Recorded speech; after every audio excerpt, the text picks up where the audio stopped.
السلام علیکم۔ مغربی ہواؤں کا نیا سلسلہ آج ملک میں داخل ہوگا۔ کراچی میں بارش کا کتنا امکان؟ نیا سسٹم آج رات ملک میں داخل ہو رہا ہے، شہری ہوشیار رہیں۔ کیا آپ حالات حاضرہ سے آگاہی حاصل کرنا چاہتے ہیں؟ خبر کے پیچھے چھپے اصل حقائق جاننا چاہتے ہیں تو ابھی سبسکرائب کیجئے جلمل پاکستان کو اور ساتھ ہی گھنٹی کے نشان پر کلک کر دیں۔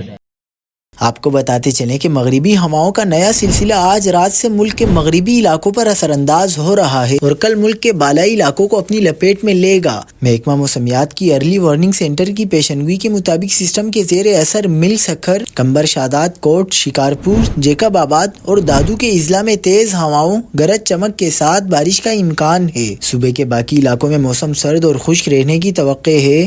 محکمہ موسمیات کے مطابق کراچی میں نئے مغربی سسٹم کے نتیجے میں بارش کا کوئی امکان نہیں ہے۔ محکمہ موسمیات کے مطابق حالیہ سردی کی لہر جنوری کے اختتام تک جاری رہے گی۔ شہر قائد میں ٹھنڈی ہواؤں سے موسم سرد اور خشک ہو گیا ہے۔